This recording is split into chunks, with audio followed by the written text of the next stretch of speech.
홍준표 후보가 오늘도 페이스북에 글을 올렸습니다.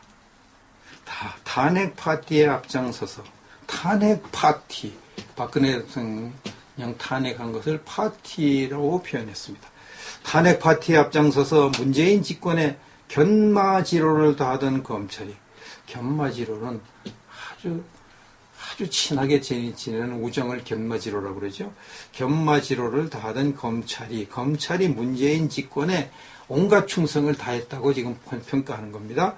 그런 검찰이 문재인이 대통령이 되자마자 위법한 절차에 따른 코드 인사로 소용돌이 치고 있습니다.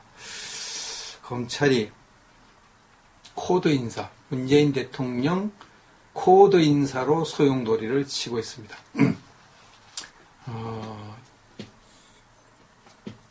중앙지검장 임명 기수 5기수나 파괴하고 우파 정권에서 찬밥 신세를 하던 사람을 중앙지검장에 올려버렸습니다. 그래서 그 사람 위에 있는 사람들이 줄줄이 지금 사표를 내고 있습니다. 이참에 수사권도 조정될 것이고, 수사권을 지금 검찰이 독점하고 있죠. 경찰은 그냥 검찰의 신현 노릇이나 하고 있습니다. 수사권도 조정될 것이고, 검찰과 경찰이 이제 나눠서 갖게 되겠죠. 공수처도 탄생하게 되면, 공수처, 공직자 비리 수사청가 이걸 또 이제 만든다고 공약을 했으니까 그걸 만들 겁니다. 이렇게 되면 검찰 독재 시대는 이제 막을 내리게 됩니다. 그동안 진짜 검찰이 독재했죠. 혼자 다 해먹었죠. 이게 이제 막을 내리게 된다 그랬습니다. 이거 왜 이렇게 합니까?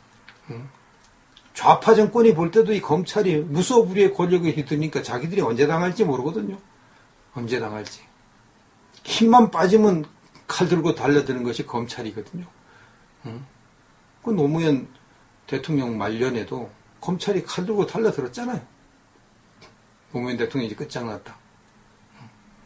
그래가지고 결국은 노무현 대통령 퇴임한 후에 자살을 하는 이런 일을 당했거든요. 지금 문재인 대통령도 이 검찰을 그냥 놔두면 언제 나에게 칼 들고 달려들지 몰라 이런 공포를 가지고 있는 거죠. 그러니까 이 검찰에 힘을 빼야겠다. 아주 벼르고 있는 거죠. 벼르고. 이건 우파도 마찬가지입니다. 우파도 누가 대통령이든 이걸 검찰 손보겠다고 홍준표 후보도 아주 다짐하고 그랬는데 좌파도 마찬가지예요.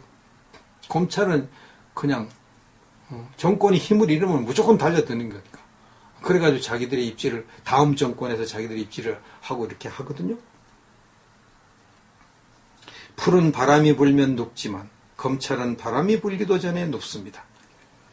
검찰이 참 공정한 사람, 가장 공정한 단체에 드는데 이렇게 바람이 불기도 들어 누워가지고 지금 좌파 바람이 부니까 좌파에게 들어 누워버리고 아예 좌파가 집권하기 전에 들어 누웠지요. 다. 검찰이 다 들어 누웠죠. 좌파가 원하는 대로 다 수사하고 다 그렇게 했죠. 기소하고 다 그렇게 했죠. 여태 그런 행태를 보이던 검찰이 앞으로도 그 행태가 달라질 리가 없을 것으로 보입니다. 정권의 입맛에 맞게 개편한 후 문재인 정부가 야당 검찰을 자기들의 입맛에 맞게 개편한 후에 어떻게 될까? 그러면 검찰은 야당 탄압의 전위대로 사용할 것이 뻔하다 그랬어요. 지금 칼자루를 문재인 정부가 쥐고 있으니 당연히 야당 탄압을 하겠죠. 검찰이 알아서 그렇게 탄압을 하는 것이죠. 이런 검찰을 우리 국민들이 곱게 보아줄 리가 없을 것입니다. 전임 검찰 수뇌부의 기회주의적 작태가 전임 검찰부의 기회주의 작태, 김수남 검찰총장 퇴임했죠. 김수남 검찰총장을 비롯한 이 수뇌부가 결국은 야당이 집권할 것 같으니까 야당의 입맛에 맞게 박근혜 대통령을 구속해서 구치소에 보낸 걸 지금 의미하죠. 그게 기회주의 행태다 그렇게 지금 규정하고 있는 거죠.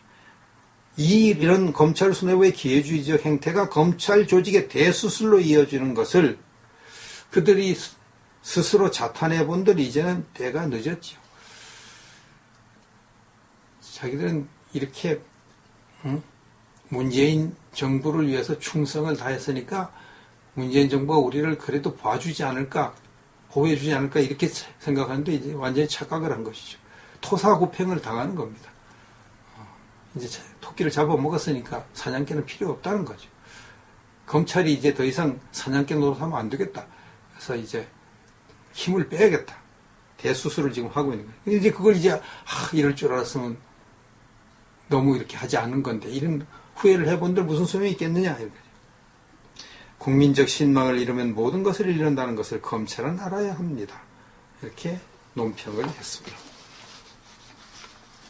문재인 대통령이 19일 공석이었던 헌법재판소장 자리에 진보 성향 김희수 헌법재판관을 후보자로 지명했다.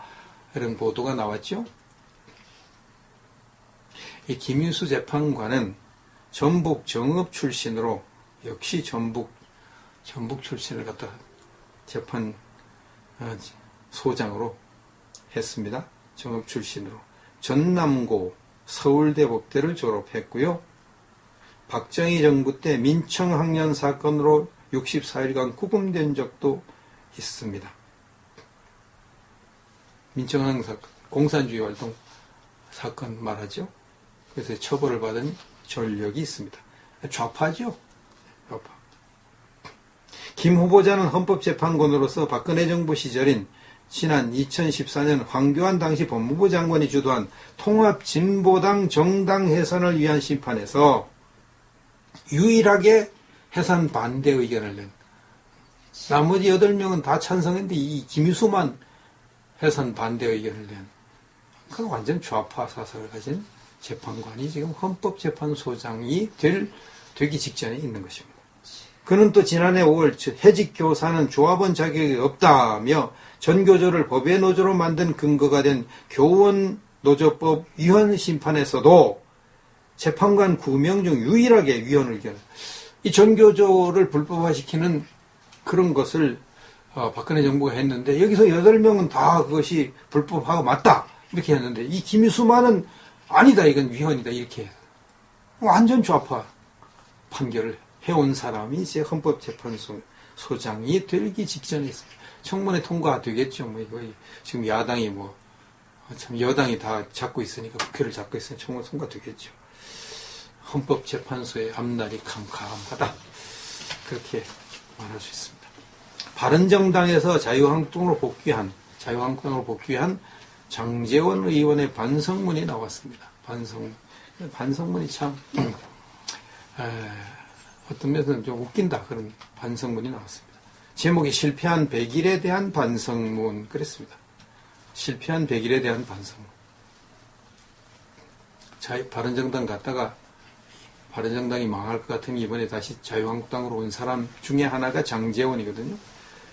시간을 더 지체하면 국민들께 반성문을 올릴 기회마저 잃어버릴 것 같아서 한없이 면목 없지만 용기를 내어 저의 실패한 100일에 대한 국민 여러분께 깊은 사죄를 드리는 반성문을 쓰려고 합니다. 보수의 괴멸적, 파멸적 패배의 한 원인을 제공했다는 자책감으로 죄인의 심정으로 자숙과 반성의 시간을 보내고 있습니다.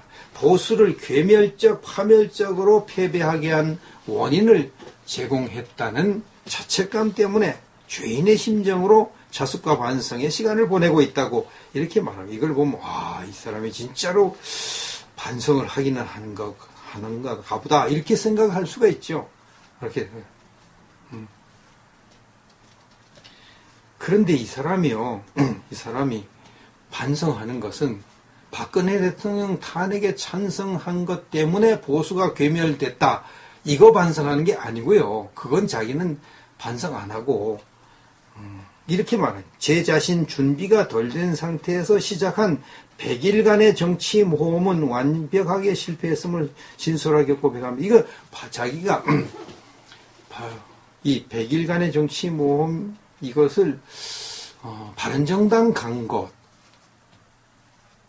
예, 새누리당을 탈당하고 바른정당에 간 것을 의미하는 것으로 보여져요. 제가 볼 때는 이 100일간의 정치 모험이라는 것이 애매해가지고 이것이 박근혜 대통령 탄핵까지 탄핵에 찬성함까지 포함되는 것 같지 않아요. 제가 이게 내용을 이렇게 쭉 보면은 뭐 사람들이 뭐 왜 바른정당에 갔다가 다시 또 돌아오는 이런 배신자의 철새 짓을 했냐 뭐 그것 때문에 자기가 괴롭다 이런 소리만 하거든요. 가장 근본적으로 지금 우파가 이 바른정당 간 사람들 욕하는 것은 박근혜 대통령 배신을 하고 탄핵에 찬성하고 이렇게 했다고 하는 거 그게 근본적인 원인데 그 얘기는 어디도 안 나와요. 그러니까 이게 제가 분석을 바르게 한 것이면 이 장제원 의원은 이제 반쪽짜리 반성문을 낸 거라고 보여집니다. 이런 식으로 반성을 해서 우파들이 과연 이 사람의 반성문을 진솔하다 이렇게 인정해 줄지 모르겠습니다. 아마 안 인정받기 어려울 것 같아요. 진솔하게 반성하려면 솔직히 말해서 내가 오판을 해가지고 박근혜 대통령 탄핵에 찬성한 거 이것은 내가 오판했다. 그때 언론 보도만 믿고 내가 그렇게 한 것이 정말 잘못됐다. 잘못했다. 그렇게 말을 해야지. 그래도 진솔하다. 이렇게 평가해 줄 것이 아닌가 그런 생각을 해 보았습니다.